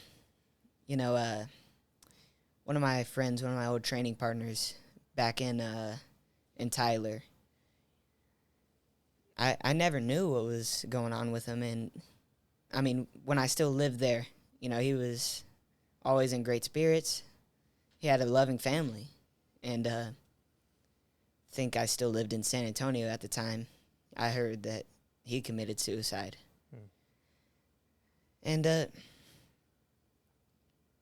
like that's hard for me to even think about, and I can't even imagine, you know, his family. Like, he had a very loving family, people who I still know. And I don't like it. I wish that there was just a block, like a mental block, to stop that from happening. But I don't know why there isn't. I don't know why this is happening. But hopefully, you know, we can just use each other. Like, you're not gonna find a solution on your phone. You're not gonna find a solution just sitting around waiting for it. Like, you have to use your resources. Use faith and religion. Use your friends. And I feel like if we can do this, hopefully we can change these numbers. Yeah. It's you never want to see that happen, and especially when someone has a bright future or a loving family. Like, I think that this will change soon, because I just feel like it's not right. And I feel like if we have hope and belief that this will change, and everyone has to do what they can to help change it. We can't sit back and watch. Right.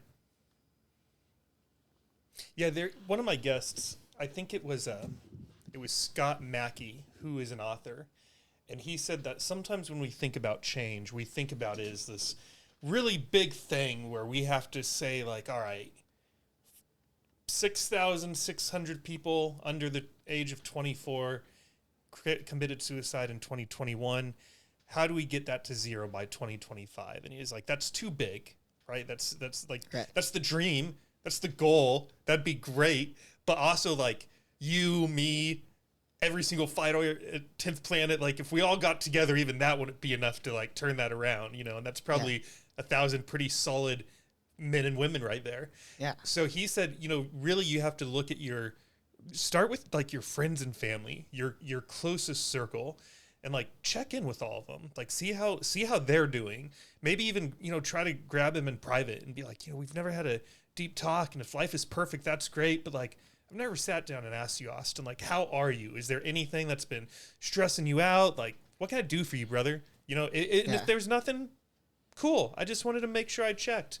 And I like that he sort of condensed it down to, like, start with your friends and your family and your inner circle, and expand out from there. And maybe the next step is you start a podcast, you start a newsletter, you start a group. I just met a kid at my gym.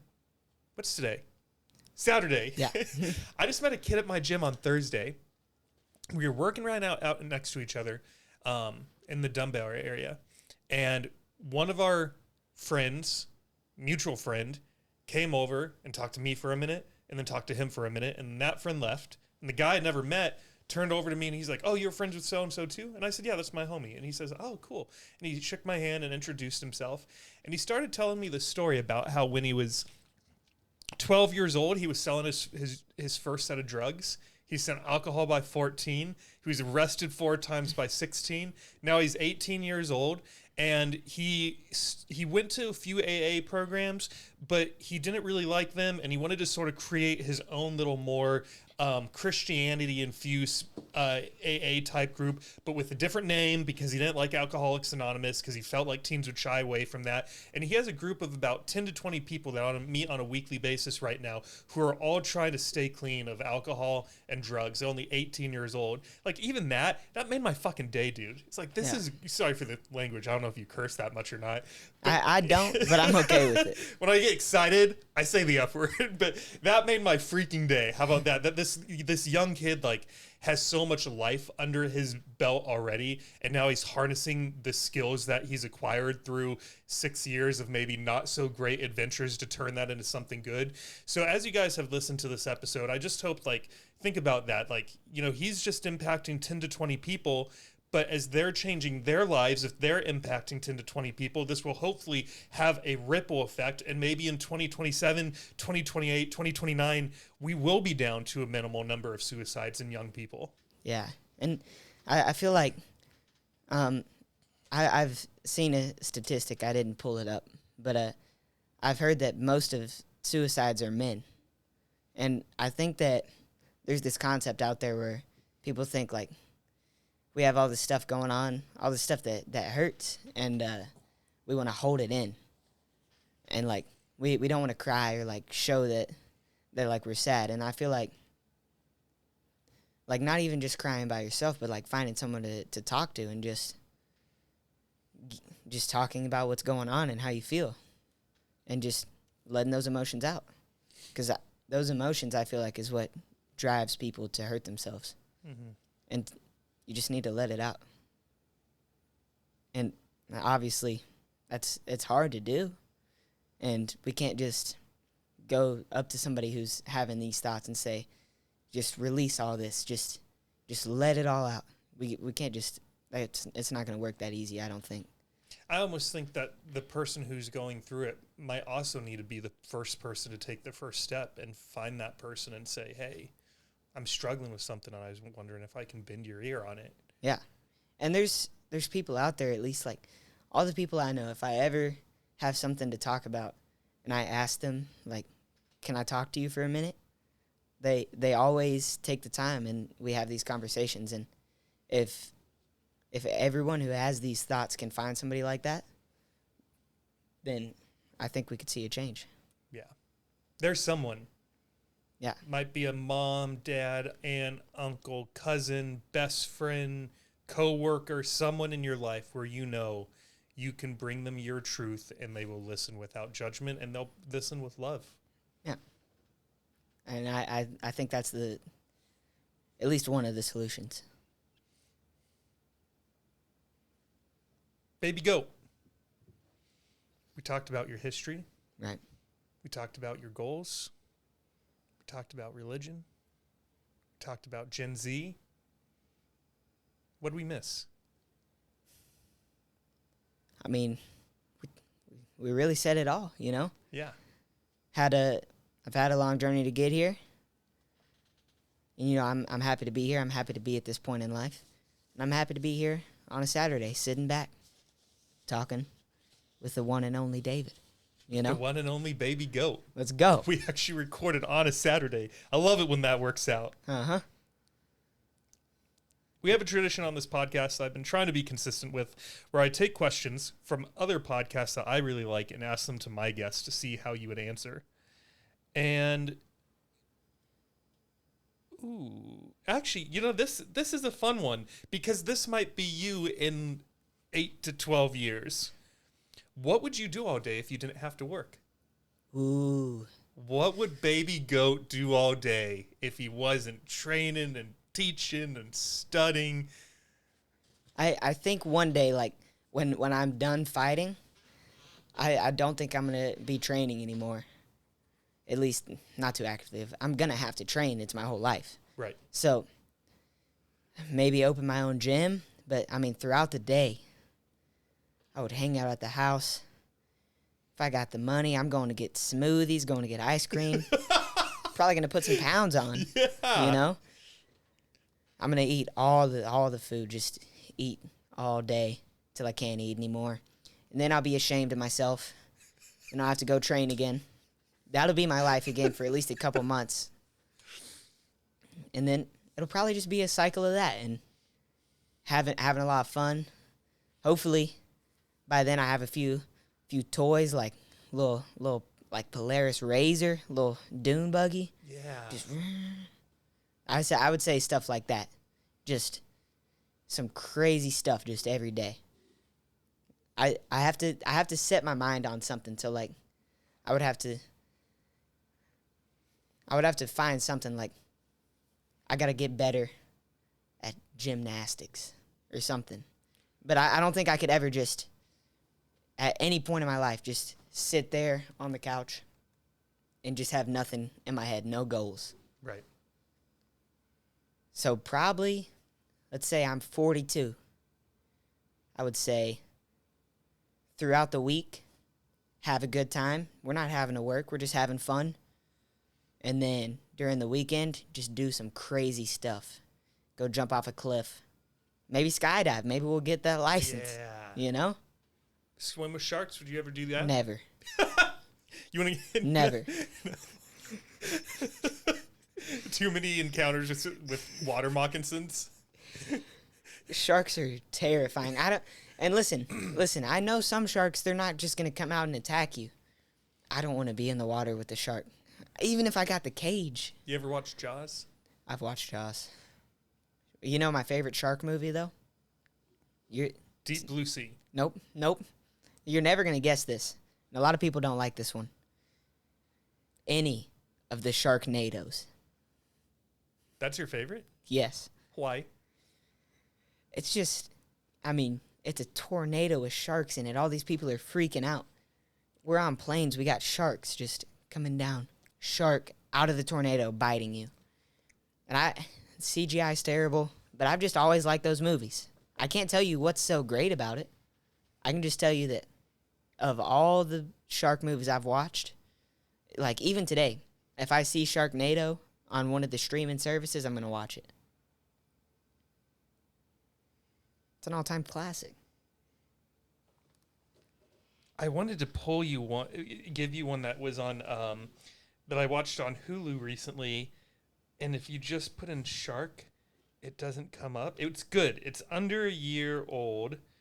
Where is my family's text? Where is Mark? I know me and my brother were talking about it. Sorry, guys. This is for you. This is for Baby Goat and the audience. Maybe I'm just going... We didn't say the name of the movie in the conversation.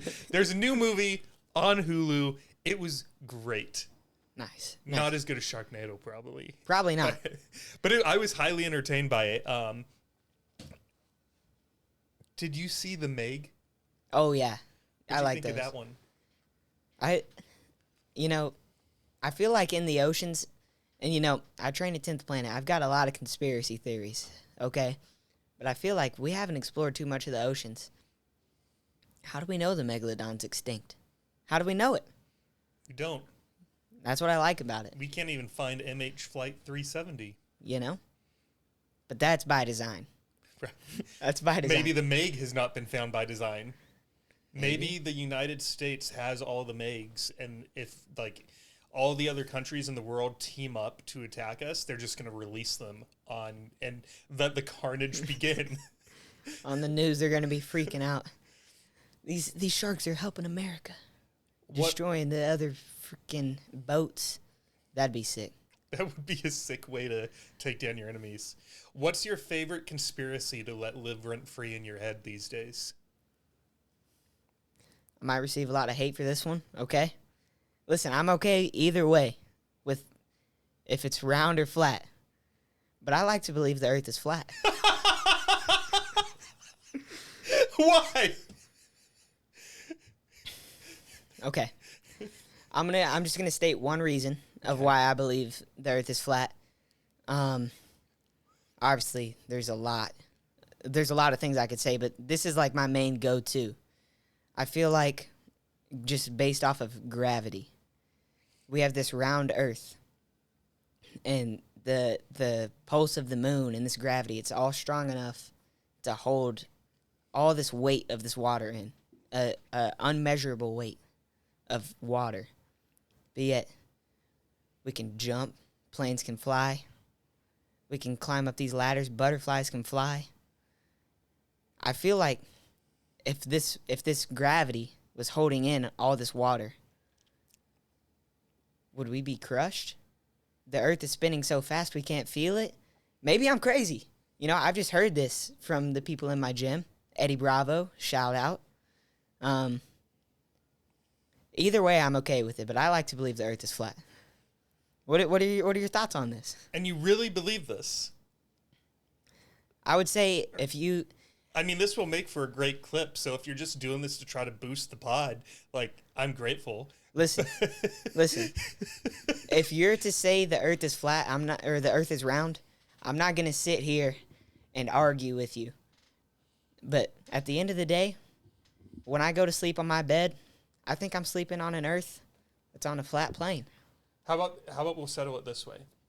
We'll take the cameras, point them towards the family room, we'll fight, and whoever wins, clearly God has given the strength to be like, this one is correct.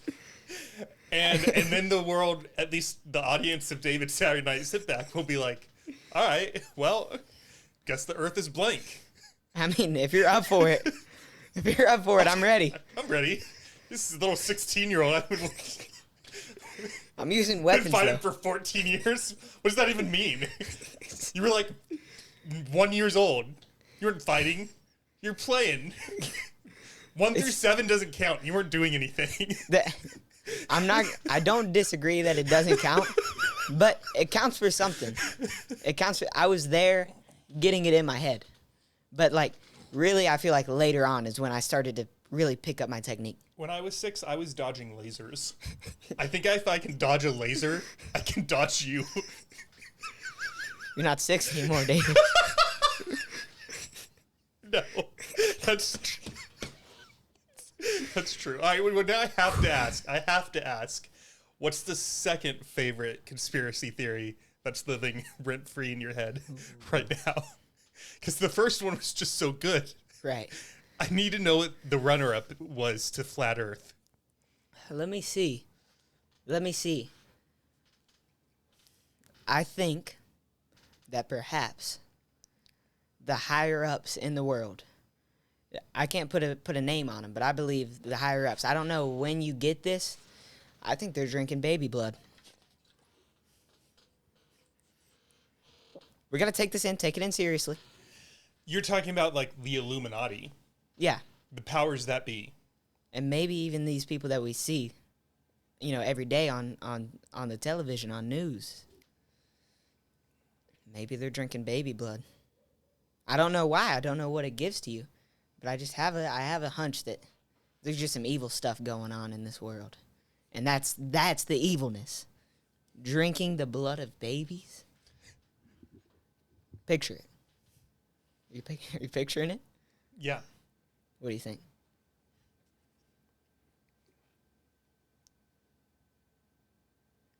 Keeps them young, keeps them strong.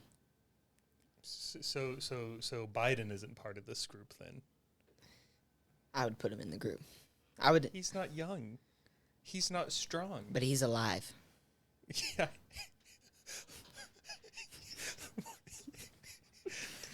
Yeah, barely. This one's just a hunch, okay? I don't really have reasoning. Oh boy. These are just the things that you think about. You're in the shower, you're thinking, man, is Mark Zuckerberg human? That's what sometimes I think about. My parents wonder why I'm in the shower for so long. There's 2 reasons. 1, conspiracy theories. Number 2, I'm fighting for my life, I'm just shadowboxing in there. Shadowboxing. I'm fighting John Jones, whoever it is. You know what I'm worried about when I'm in there? What? If I missed a spot on the back of my head.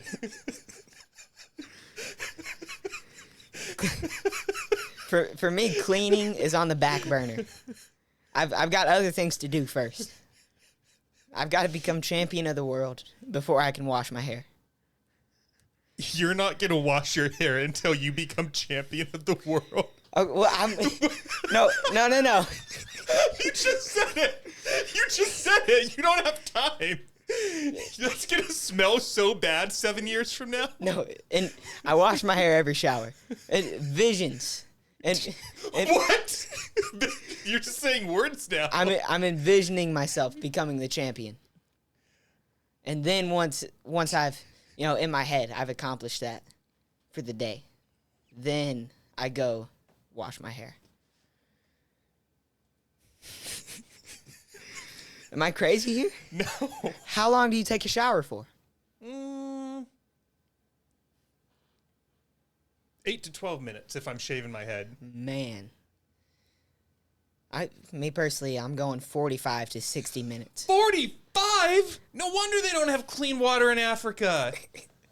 That's not the reason. 45 Nope. minutes of constant. Here's this is. I'm coming back to your hour-long showers in a second. The other day, I really threw someone off because when I use the bathroom at the gym, I wash my hands first, and then I go urinate, and then I do not flush. And my buddy Steven, I'm coming out of the bathroom, and he's like, and I go to leave, and he's like, "Hey, David." What's up, Steven? He says, "Are you going to wash your hands?" I said, "I did." He's like, "No, you didn't. I just saw you walk by the sink."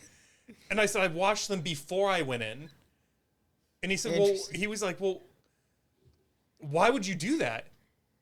And I was like, "Dude, am I going to touch my most precious equipment with tainted hands? Like, why would you not wash your hands? Tell me I'm wrong." So Okay. then he was like, "But now you have to wash them again." And I said, "Why? I didn't piss on them." And he was just like, "Just because everyone does it." And I was like, "I'm not everyone." I'm with you there. We can't follow everybody else. You go in, you just touched all the gym equipment. I feel like washing your hands. That's not crazy. Nope. But maybe you could just flush and then wash your hands again. What if I don't flush, and that's the less water we use so that other people can use it who need it? We don't need to flush after every piss. I don't think our toilet water is going to Africa. Vision. You got visions, I got visions. Okay. Every time I don't flush, some little kid in Nigeria just got a cup of water, clean water. I mean, I can't argue with you. The earth is flat, it gets over there quick. Yeah. We don't know what's going on. Maybe our toilets connect all the ways to Africa, straight to however they get their water. You ever scared that a water moccasin is going to come up during your hour-long shower and bite you in the ankle? Not in the shower, but I will tell you what. I have the biggest fear. We're gonna get a little personal here. While we're going number 2, I've got the biggest fear that the snake is just gonna crawl through the pipes, bite me right on the butt. Cause that's so much worse if you don't see it coming. Maybe it's better, but I don't want to experience it either way. You've seen that snakes go through toilets? Really? Yes. On, Mainly in the Australia.